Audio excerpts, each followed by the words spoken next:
ನಡಿ, ಈಗ ಶುರು ಮಾಡೋಣ. ಕೇಸರಿಯಿಂದ ಮನೋಲ್ಲಾಸ ಮನಸ್ಸು ಮತ್ತೇರಿ ಕುಣಿದಾಡಿದೆ ನೋಡು, ಮನಸ್ಸು ಮತ್ತೇರಿ ಕುಣಿದಾಡಿದೆ ನೋಡು. ಕ್ಷಣ ಕ್ಷಣವೂ ಆಚರಿಸಿ ಕೇಸರಿ ಹಬ್ಬ. ವಿಮಲ್, ಬಾಯಲ್ಲಿ ಹೇಳಿ ಕೇಸರಿ. ಪ್ರಜ್ವಲ್ ಕೇಸನ್ನ ಸಿಬಿಐಗೆ ಯಾಕೆ ಕೊಟ್ಟಿಲ್ಲ? ಮೋದಿಗೆ ಪತ್ರ ಬರೆಯೋದ್ರಿಂದ ಏನು ಪ್ರಯೋಜನವಿಲ್ವಾ? ಕಾಂಗ್ರೆಸ್ ವಿರುದ್ಧ ಪ್ರಹ್ಲಾದ್ ಜೋಶಿ ಸಿಡಿಮಿಡಿ.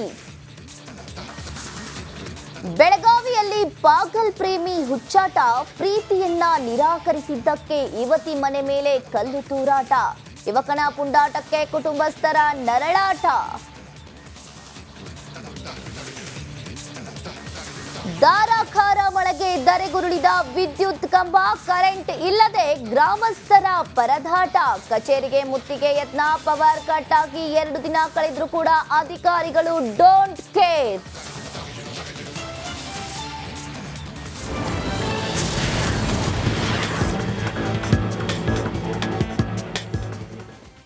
ಟಾಪ್ 30 ಸುದ್ದಿಗಳನ್ನ ನೋಡ್ತಾ ಹೋಗೋಣ. CM Siddaramaiah, DCM DK Shivakumar ಧರ್ಮಸ್ಥಳಕ್ಕೆ ಭೇಟಿಯನ್ನ ನೀಡಲಿದ್ದಾರೆ. ಮಧ್ಯಾಹ್ನ 12 ಗಂಟೆಗೆ ಮಂಗಳೂರು ಅಂತಾರಾಷ್ಟ್ರೀಯ ವಿಮಾನ ನಿಲ್ದಾಣಕ್ಕೆ ಆಗಮಿಸಿ ಬಳಿಕ ರಸ್ತೆ ಮಾರ್ಗದ ಮೂಲಕ ಮಧ್ಯಾಹ್ನ 1 ಗಂಟೆಗೆ ಧರ್ಮಸ್ಥಳಕ್ಕೆ ಭೇಟಿಯನ್ನ ನೀಡಿ ಶ್ರೀ ಮಂಜುನಾಥ ಸ್ವಾಮಿಯ ದರ್ಶನವನ್ನ ಪಡೆಯಲಿದ್ದಾರೆ. ಬಳಿಕ ಸಂಜೆ 7 ಗಂಟೆಗೆ ಸ್ಪೀಕರ್ ಯುಟಿ ಖಾದರ್ ಅವರ ಕುಟುಂಬ ಕಾರ್ಯಕ್ರಮದಲ್ಲಿ ಉಭಯ ನಾಯಕರು ಭಾಗಿಯಾಗಿ ಮತ್ತೆ ರಾತ್ರಿ 7:50ಕ್ಕೆ ವಿಶೇಷ ವಿಮಾನದ ಮೂಲಕ ಸಿಎಂ ಮೈಸೂರಿಗೆ ಪ್ರಯಾಣಿಸಲಿದ್ದಾರೆ. ಈಶಾನ್ಯ ಪದವೀಧರ ಕ್ಷೇತ್ರದ ಚುನಾವಣೆ ಹಿನ್ನೆಲೆ ವಿಜಯನಗರ ಜಿಲ್ಲೆ ಹೊಸಪೇಟೆಯಲ್ಲಿ ಬಿಜೆಪಿ ವತಿಯಿಂದ ಕೇಂದ್ರ ಸಚಿವ ಪ್ರಹ್ಲಾದ್ ಜೋಶಿ ಪದವೀಧರರ ಬಳಿ ಮತಯಾಚನೆಯನ್ನ ಮಾಡಿದ್ರು. ಹೊಸಪೇಟೆಯ ಬಿಜೆಪಿ ಸಮಾವೇಶದಲ್ಲಿ ಮಾಜಿ ಸಚಿವ ಆನಂದ್ ಸಿಗ್, ಶಾಸಕ ಕೃಷ್ಣ ನಾಯಕ್, ಬಿಜೆಪಿಯ ರವಿಕುಮಾರ್ ಸೇರಿದಂತೆ ಪದವೀಧರ ಮತದಾರರು, ಬಿಜೆಪಿ ಮುಖಂಡರು ಭಾಗಿಯಾಗಿದ್ದರು. ಪ್ರಜ್ವಲ್ ರೇವಣ್ಣ ಪೆನ್ಡ್ರೈವ್ ಕೇಸ್ನಲ್ಲಿ ಸಿಎಂ ಸಿದ್ದರಾಮಯ್ಯ ಪತ್ರ ಬರೆದಿರುವ ವಿಚಾರಕ್ಕೆ ಸಂಬಂಧಿಸಿದಂತೆ ವಿಜಯನಗರ ಜಿಲ್ಲೆಯ ಹೊಸಪೇಟೆಯಲ್ಲಿ ಕೇಂದ್ರ ಸಚಿವ ಪ್ರಹ್ಲಾದ್ ಜೋಶಿ ಪ್ರತಿಕ್ರಿಯೆಯನ್ನ ನೀಡಿದ್ದಾರೆ. ಏಪ್ರಿಲ್ 21ರಂದು ಮೊದಲನೇ ಸಿಡಿ ಹೊರಗಡೆ ಬಿದ್ದಿದೆ. 26ಕ್ಕೆ ಎಲೆಕ್ಷನ್ ಮುಗಿಸಿ 28ಕ್ಕೆ ಹೋಗಿದ್ದಾರೆ. ಸಿಡಿ ಹೊರಗಡೆ ಬಂದ ತಕ್ಷಣ ಯಾಕೆ ಕ್ರಮವನ್ನ ಕೈಗೊಳ್ಳಿಲ್ವಾ? ನಮಗೆ ಪತ್ರ ಬರೆಯೋದ್ರಿಂದ ಏನೂ ಆಗೋದಿಲ್ಲ.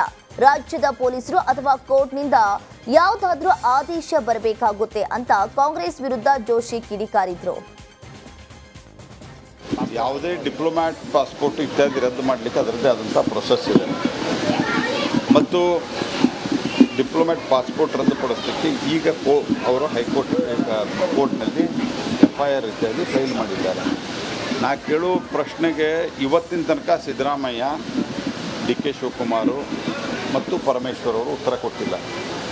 21ನೇ ತಾರೀಕು ಈ ಎಲ್ಲ ಕ್ಲಿಪ್ಪಿಂಗ್ಸ್ಗಳು ಮೊದಲನೇ ಪೆನ್ಡ್ರೈವ್ ಬಂದದ್ದು 21ನೇ ತಾರೀಕು. 21ನೇ ತಾರೀಕಿನಿಂದ ಪ್ರಜ್ವಲ್ ರೇವಣ್ಣ ಹೋಗಿದ್ದು 27, 28ನೇ ತಾರೀಕು. 8 ದಿವಸ ಏನು ಕತ್ತೆ ಕಾಯ್ತಿದ್ರು ನೀವು? ಉತ್ತರ ಯಾಕೆ ಕೊಡ್ತಾ ಇದ್ದೀವಿ?